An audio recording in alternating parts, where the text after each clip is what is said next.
Hey everyone, Cleo here, and it's time for me to talk to you guys about The First Binding by R.R. Virdi. So this is a book that is coming out today in the US and it comes out on Thursday in the UK.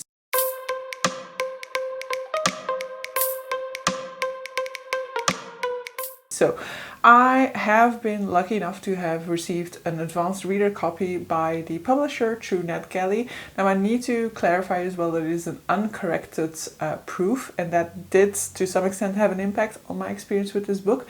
And unfortunately I had such high anticipation for this book. It became my most anticipated read of the year, and then I really struggled with it. So I pushed through. I have read the entire book before making up my mind about this one.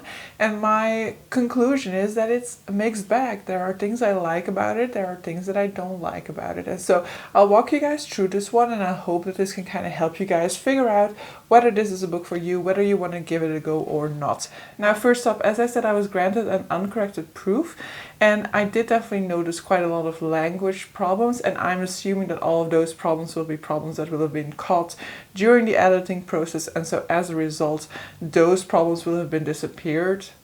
So those problems will have disappeared in a final copy, and as a consequence I'm not going to dive further into that. There are some other things that potentially have been fixed during the final editing of this book, but I can only base myself off of the proof that they have provided me with. And so first up, I have to talk about this book. What is this book? What is it about?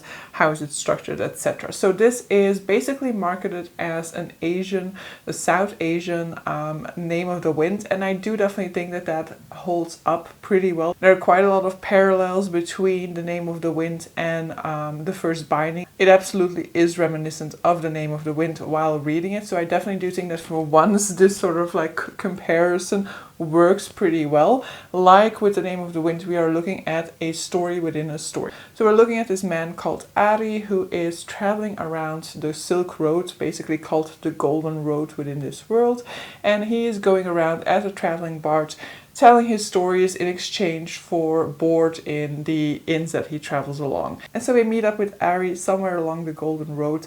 However, he soon meets a woman called Eloine who has a mysterious past and who seems to think that he is more than just a simple storyteller that he pretends to be. And so they have a mutual interest in each other's backstories, and Ari will go through the story of his life in order to entice her to release some of her secrets in turn. Now the story takes place on multiple narrative levels. We have the frame story, which is a story, as I just told you, Ari going along the Silk Road telling his stories. Then we have the story within the story, which is a story that he is telling to Eloine, which is the story of his childhood. But then sometimes as well we get the stories that he is telling in their entirety. And so these take place both within the frame story as within the story within the story. Now, having the story play out on so many different levels, in principle it should have been something that would appeal to me. You know, I'm constantly talking about A Chorus of Dragons and how much I love the complex and convoluted structure of that, which is also a structure that can be divided upon multiple levels. However, with this one, I basically only ended up enjoying the narrative style of one of these.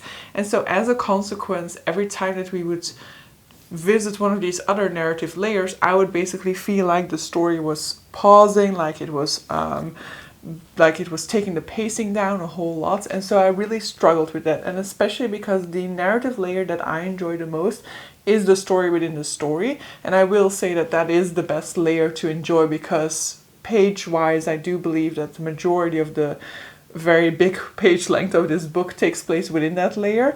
However, it takes a very long time for us to first dive into the story within a story. So I believe, because I had the uncorrected proof, I don't necessarily know how far into the story, but I think it's very much possible for us to not even go into the story within a story for the first 80 to 100 pages of this book.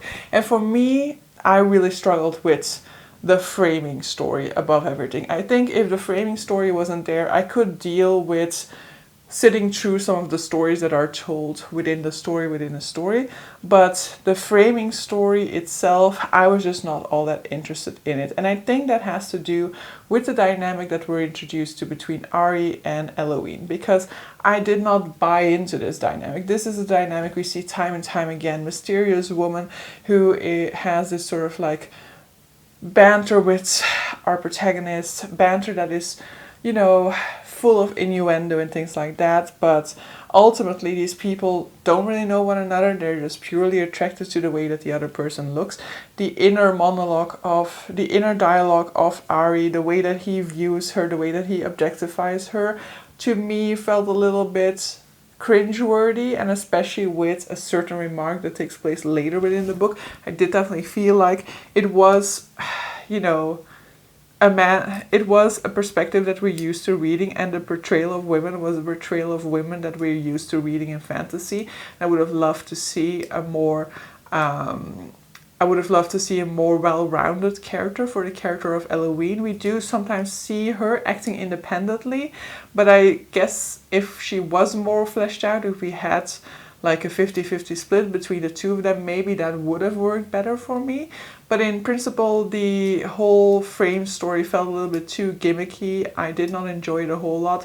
We don't know enough about the motivations of these characters at that point in time. And while withholding their motivations, withholding where they are at that point in time is the objective, I guess. It is his way of building intrigue. It is his way of withholding the way in which this whole story within a story is going to unfold, and just giving some hints here and there. However, I just found myself then not caring about the actions within the frame story itself, because I didn't know why we were doing things, what the reasoning was behind that.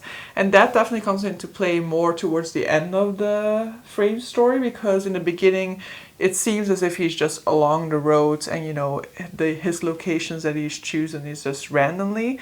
But then towards the second half of the novel, in the frame story, there is also some action taking place. There is a certain scheming element there that makes you think like, okay, there is a certain goal he has in mind, but that goal, you know what the goal is, but you don't know why that is his goal, for example. And that, to me, in this case, really just meant that I zoned out. I did not have an interest. But that is potentially also just because I didn't build any sort of emotional bond with frame story Ari. When it comes to the story within a story, I do have to say that I absolutely did have that emotional engagement, that intrigue when it came to the story within the story, but also there I was not immediately sold. I feel like the story within a story kinda is divided into different chapters, more to speak. It is, of course, structurally divided into chapters, but it is divided in different parts, so to speak. So there is his start, the first thing that we dive into, which is his life as he was a sort of like stagehand in a sort of like impoverished theater. And then when that part of his life is over, we go to a different part, and then there's another part, for example. But for all of these, it really felt like I needed time to get invested into them. So I would struggle a little bit in the beginning of each of these parts with, the direction the story was taking and whether I was interested enough in that or not. However, I always found myself getting really engaged, getting really intrigued, and really loving that section in the end. So I do definitely think that the story within the story for me held up a whole lot. And so the story within the story is basically what kept me going, and I would definitely see that as well in my reading pace. My reading pace through this proof was very, very slow. It took me a very long time to get through this book. And when we would get like passages that had like 80 pages or so of just story within a story, I would fly through those, but whenever the frame story would hit again, I would just really feel my pacing go down a ton. And so the story within a story, I think for me personally, for this particular story or for this particular writing style in any case, the story within the story is the one thing that worked the best. And so it would have been actually better to just have it told traditionally in this case, and just have the story from Ari growing up as a young boy told chronologically without having this frame story within a story narrative in this case. And that has to do with the writing, though I always struggle with writing to pinpoint exactly my problem. As I said, it isn't easy neither because there were these grammatical errors which also automatically kind of took me out of it, but I still feel like there are some grammatical structures that kind of felt odd to me as I was going through it, and I kind of, you know, would take me out of it, would not flow naturally for me. And aside from that, it's just a little bit too polished for my liking. I know that a whole lot of people love purple prose, and so I'm guessing that a lot of the people who absolutely love this book are people who love elaborate writing style. But for me, the story always needs to come first, and I don't mind language just being the tool to get the story across. You can definitely also have more elaborate writing, but the writing cannot get in the way of the story. And that, of course, is a very subjective opinion, because for people who love elaborate writing, for them that writing is not getting in the way of the story. But I find myself struggling with language when it becomes a little bit too overindulgent.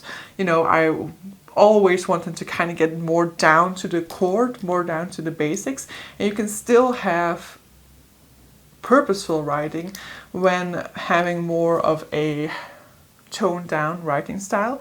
You can still say the things you want to say with purpose, choose words in such a way that they strike hardest without using so many words to be able to do that.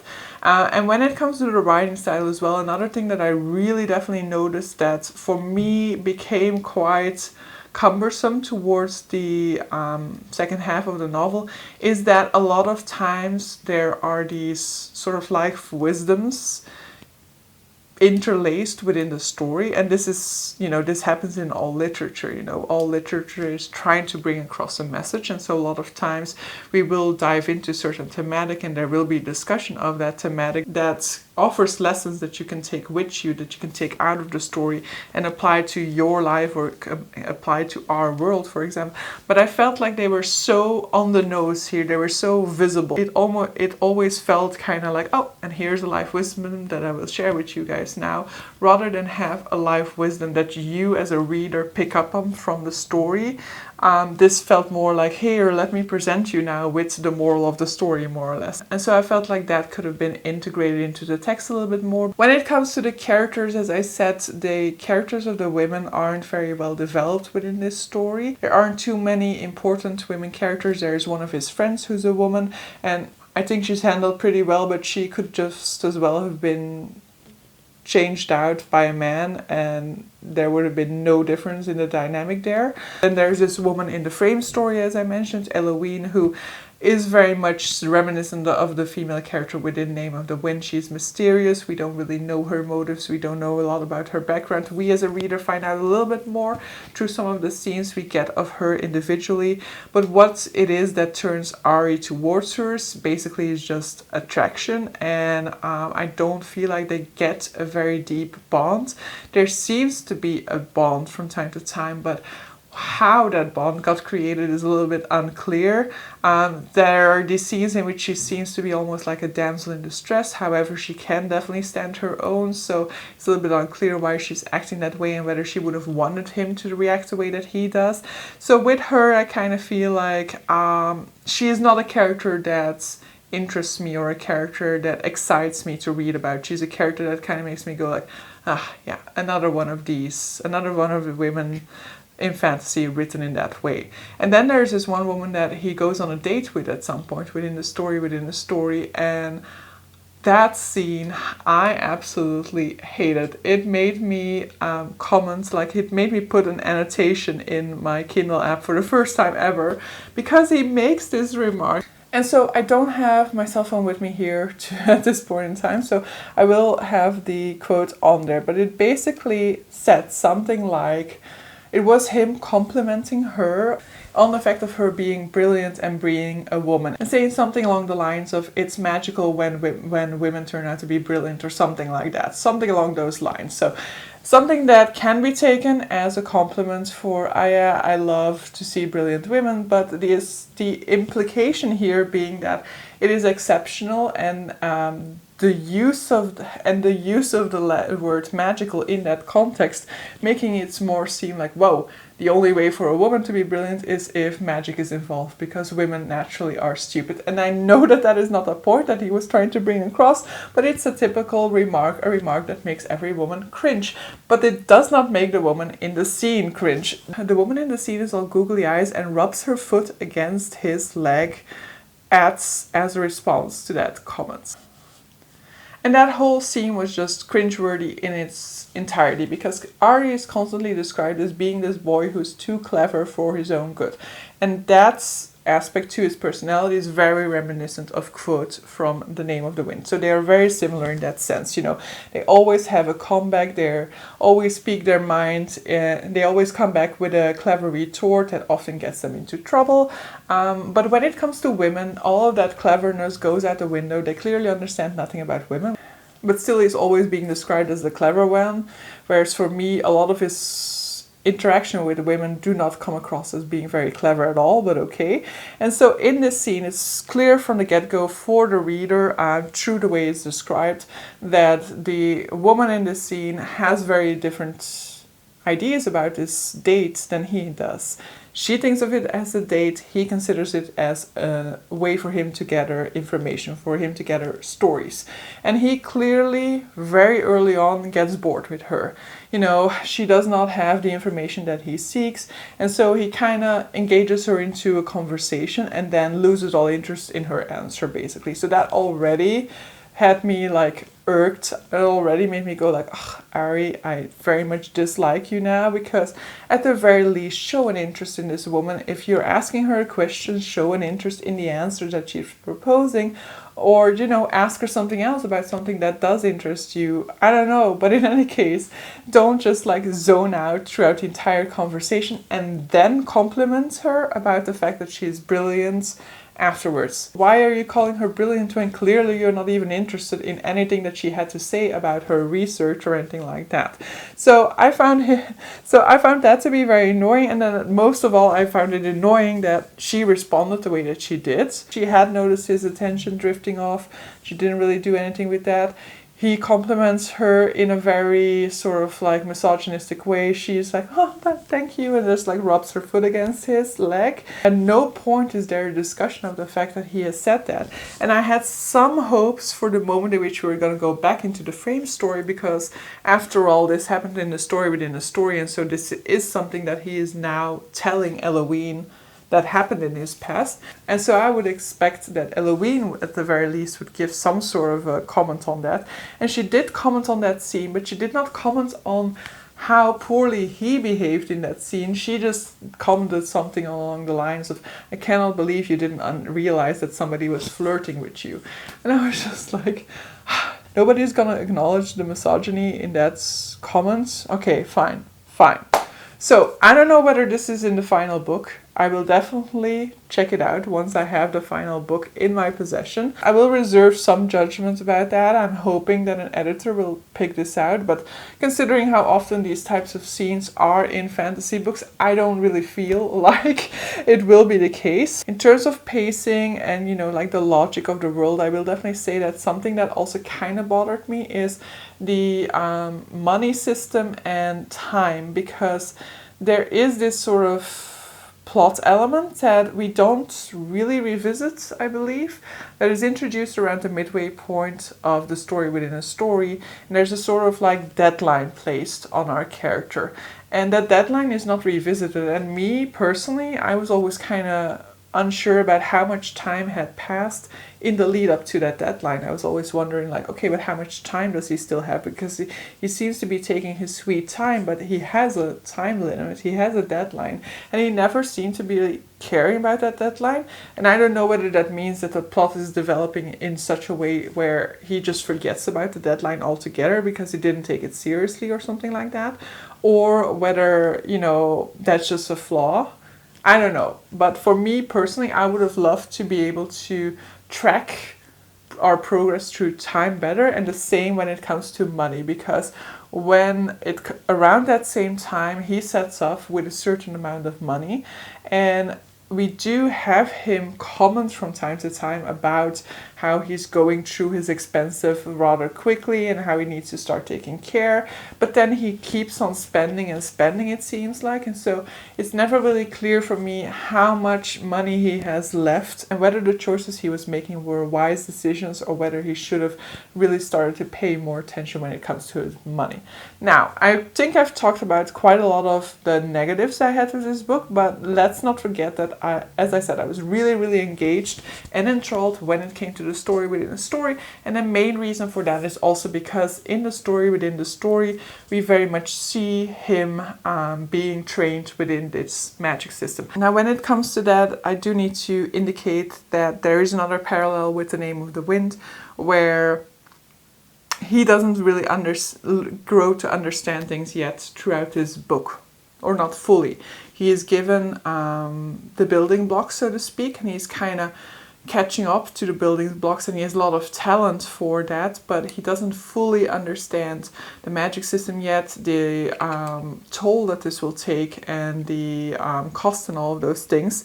And that is another thing that I find very annoying about a character like Ari, a character like Kvothe, because they're described as these clever boys, and because they think of themselves as being clever, they also don't take any of the advice of the people around them. And so Ari, like Kvothe, will be a character who goes against the advice of his betters. And so it's another thing I find annoying about the character of Ari, but whether I find that annoying or not doesn't necessarily have an impact on my enjoyment of it. It just irked me to some extent a bit, with there being certain parts of this book that annoy me that just gets more annoying, rather than in a book where I would have really fully enjoyed the entire story. That would just be like an annoying but endearing quirk, whereas now it's more annoying than endearing. But so the intrigue of him learning the bindings, of us finding out more about how the bindings work and things like that, is definitely what kept me going. But also there's a whole lot more going on within Ari's story, within the story narrative level, that definitely intrigued and that definitely interested me a whole lot. There are also some hints already for what is going to be coming in the next book that do interest me enough, and I do definitely think that the story within a storyline is the reason why I will be continuing on into the second book, because I do want to see what happens next in his story arc there. And I just hope that within book 2 we will then just also have a little bit more of an elaboration when it comes to the frame story and get to understand a little bit more of what is going on in the frame story, have hopefully a little bit better development between these two characters, but I don't actually think that that will happen. But in any case, those are some of the things that I want to see happen within the second one, and I will be continuing, because even though this will land under 3 stars, because I cannot say that I thought it was good, because of having struggled with too many things within this read, I do definitely am still intrigued enough to want to continue on and to hope for an improvement in the things that I did not enjoy about this one. But I think I've talked for long enough about this one to be kind of rounding things off here. So in conclusion, I did definitely have an okay time with this one, but definitely was a mixed experience where, depending on which level of the narrative we were going through, I would either fly through it or I would struggle through it.